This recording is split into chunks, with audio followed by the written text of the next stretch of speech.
Glad to have you with us today. My name is Chris Watson. I'm the Director of Communications here at NYSPHSAA, and I want to welcome you to the Captains Club for this month. The New York State Public High School Athletic Association, proud to present Captains Club every month. It is sponsored by the New York State Correctional Officers and Police Benevolent Association. NYSCOPBA represents over 30,000 New York State employees and retirees from Security Service Unit, the Security Services Unit, and they are a proud supporter of the Captains Club here at NYSPHSAA. And every Captains Club is really about exploring different roles and responsibilities and expectations of what it means to be a team leader. You don't have to be a captain, you could be a bench player, you could be somewhere in between, but Captains Club is all about you. So today we want to welcome in our special guest. His name is Richard Jensen. Rich was a high school wrestler turned national champion, and you'll see some of his career accolades right there. And despite his successes, Rich has certainly been through some ups and downs, and we're going to let him tell you about his story and certainly hope it inspires all of you. Rich, thanks for being with us and welcome to the Captains Club. Thank you, and I really appreciate what you guys do out there, and it means a lot to be part of your show. It hasn't always been a national championship and excitement and being at the top of the podium. There was a time in my life where I was very much at the bottom of the podium. And so just blessed to be able to tell my story and hopefully impact people in a positive way. Back in high school, I fought with, a lot of low self-esteem and insecurities and just not quite fitting in quite right. And I struggled in school, and I found wrestling. And wrestling was like a linchpin in high school for me. It really helped me stay focused and gave me a sense of belonging, gave me a sense of purpose and being a part of. And it was kind of like medicine, and I think that, wrestling was able to, the sport itself taught me a lot about who I was, and it kept me focused. And I was able to actually graduate from high school, and I think a big part of it was just being a part of the team and what it had to offer me. But when I graduated in 1989, I kind of went astray. Once there wasn't wrestling, and once there wasn't high school, and I made some tough decisions coming out of high school, and it took me down a road for 15 years. It started out just making a few bad decisions, and it snowballed. Started experimenting with drugs and alcohol, and I had no idea the impact that it was going to have on my life, not only short-term but long-term too. I didn't realize that drugs and alcohol had a much bigger plan than, and so. 15 years of my life, I fought with drug addiction and alcoholism.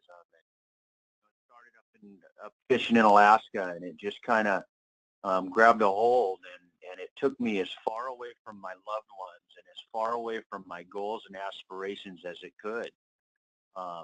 Looking back on it, I realized that drugs and alcohol's job is actually to beat you down to submission and take you away from every dream you had. Did that for me for a long time, and I couldn't find my way out of it. I just couldn't. And it seemed to get worse throughout the years, and I found my way into jail, and I found my way into prison. And mind you, this is a kid that came from a good, loving family with good family values and good morals. And so this can happen to anybody. Drugs don't discriminate color and size and female or male, age. It doesn't discriminate, and this can happen to anybody. And I spent 15 years fighting for my life and trying to get on track. And, I spent 6.5, 7 years of my life locked up behind bars, away from my family and my kids, and because of the choices that I made. And my addiction just wouldn't let me up for air. I remember many times I tried to get clean. I tried to go through treatment, and I just couldn't quite get it. I'd stay clean for a month or two at a time, maybe, and then I'd be back to that lifestyle. And 2003 came around, and I'd lost 15 years of my life since high school, and I destroyed everything around me, and I had nothing to my name. I was 33 years old, and I tried treatment. I tried a lot of things, and one thing I hadn't tried was hadn't latched back onto wrestling. And what I realized was that was the formula for me to find success in every area of my life. I needed to be part of the team again. I needed to be part of the wrestling team. I needed to restructure my life around wrestling, and it would maybe give me a chance to leave that lifestyle and find a new way to live. And I stayed sober for a few years. I got treatment. I got counseling. I went to a mentor program. I got help. I was able to stay sober for a few years, and then I went back to college, and I got a years of college in, and I was able to get up to the college level. And then I entered into Clackamas Community College, and I went there, and I said, I want to be part of the wrestling team. I knew if I could restructure my life around wrestling, I knew that it would help me find success. I didn't have to get wins. I didn't go there to get my hand raised. Went there to reclaim my life. It was much bigger than a wrestling match, much bigger than winning and getting your hand raised. I was trying to win my life back. And so I registered, and I got on the wrestling team, and it was a struggle for a year. 2007, I was 36 years old and trying to make a comeback in wrestling. I'd been sober for a few years by then and had a grasp on things. And everybody thought I was nuts. Everybody thought, what are you doing? You're 36 years old. You can't make a comeback in wrestling. And after your history, you surely can't make a comeback like that. And what I realized, I'd stayed sober and I'd stayed off methamphetamine for a few years, and I realized there was nothing that wrestling could do. I'd already beat myself down. A loss on the wrestling mat was not going to stop me. And so I went out for the wrestling team at 36 years old. I went through that whole first season, and I lost almost every single match. Almost every match. I won 2 matches out of like 16 or 17 matches. And it's tough, man. When you're taking losses, it's tough to look at yourself in the mirror. It's tough to look at your teammates. It's tough to get up in the morning and go back at it. You're losing and losing and losing. There's times in life where you're going to lose some battles. You're going to come up a little short. You're not going to reach your goal, but you got to stay in it. That's what's going to determine your character, is how you handle the adversity, how you handle loss. That's what determines who you are. And at the end of season 1, I took all those losses, and I realized that this was my one window of opportunity that I've been waiting for my whole entire life. And that was a moment where at the end of the season, where I had a decision to make. Have I done everything I came to do? Have I filled that void that I carried around for so long inside of me? I can walk away with my head high. I made it through a college season. Even though I lost almost all my matches, I did it, But I made a decision to train all summer and go one more year. And that was a turning point in my life where I realized that, it was all about restructuring my life. My life was getting better.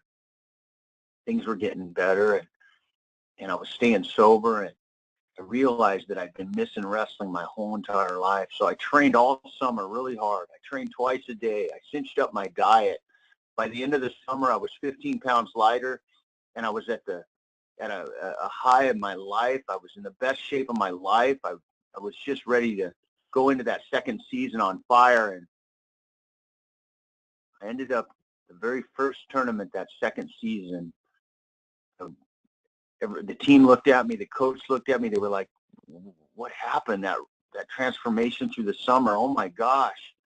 I was just focused, and I was in great shape. And I went off to a tournament, an open tournament, and I won 4 matches that first tournament, the first competition of the year. And it was already more matches I won than I won the whole year before. It shot my self-esteem up even higher. I just kept training, and I had a winning season in 2008. I ended up winning like 17, 18 matches. I only realized is that wrestling was the most important linchpin to me finding success, because once I restructured my life around it and realized I became the guy that I always wanted to be, it made everything else so much easier.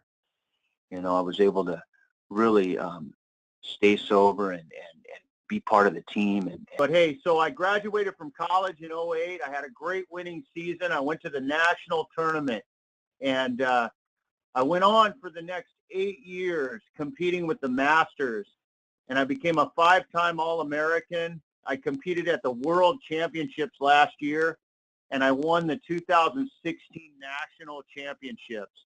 And, you know, you're never too old. It's never too late to ever change your life, and it's never too late to go after your dreams and vision for your life and do something good. And it's been an incredible last 10 years. I've been clean and sober for 13 years now.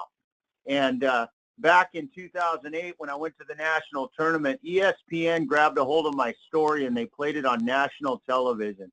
And it won a national sports Emmy. It was one of the greatest comeback inspirational stories that ESPN had ever aired. And we won an Emmy for it.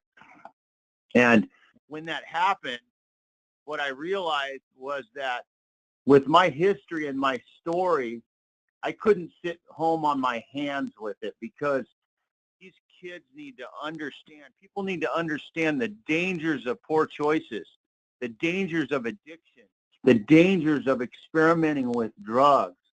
And so I went on to create Be a Champion in Life, and I started traveling about 8 years ago, and I have shared my story at hundreds of middle schools, high schools, and colleges across the country. And, you know, it's a movement. I believe that the power of story carries so much weight. It changes lives, because people can really, it's about that human connection. People can relate to, you know, separated families and anxiety and depression and insecurities. They can relate to drug addiction and family and loved ones in jail and you know, your friends making poor choices. And you know, it's one of the most important things I can do in my life today. You know, I figured out how to obviously stay clean and sober. My life has changed for the positive. A lot of it had to do with wrestling, and a lot of it had to do with just making it the most important thing each and every day, is to not only stay clean and sober, but also become a better person each day.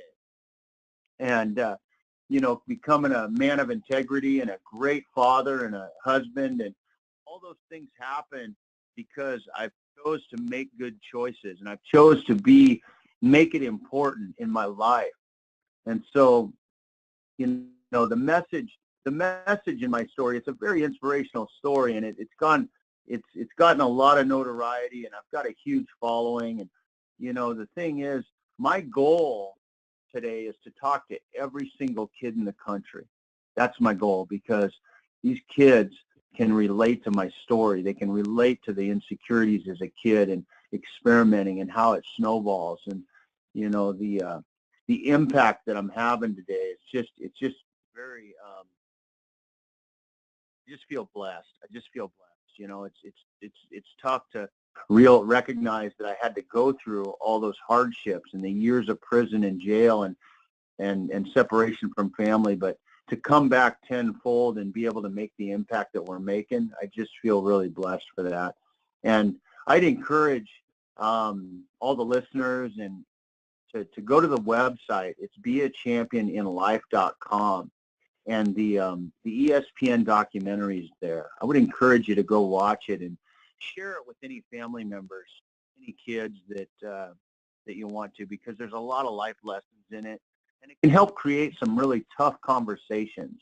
You know, it's hard to talk to kids about drugs and alcohol and poor choices sometimes, and sometimes it makes it a little easier when you see a story like that, and it helps make some of those tougher conversations a little easier. You can follow us on Be a Champion in Life Instagram. You can follow us on Be a Champion in Life Twitter. Everything's there. You know, you can Google my name, Richard Jensen, and you can find some great YouTube videos and stuff. But I'm going to continue to travel the world, the country, and I'm going to continue to share my message of hope and inspiration, and hopefully impact that one kid in that group of 500, that one or two kids that think twice about using drugs and alcohol or experimenting. And I believe that that's a huge win. Thanks, guys. Rich, thanks for your time, and your information's up for everybody to see if they want to contact you, to have you get out and spread your word. And I think, you know, what you've delivered today is truly an inspiring message. It's what the Captains Club is all about, and we certainly hope it hit home with some people who are listening. And we just can't thank you enough for being a part of this here today. Thank you, Chris. And everybody, remember, don't forget, that'll do it for this version of the Captains Club. So thanks for being with us. Check us out on Twitter, Facebook, and Instagram at NYSPHSAA. And thanks to NYSCOPBA for their support of the NYSPHSAA Captains Club. This will be uploaded to our YouTube channel. And don't forget, the next Captains Club comes your way on Tuesday, May 9th. Thanks for being with us. And don't forget, you don't have to be a captain to be a great leader.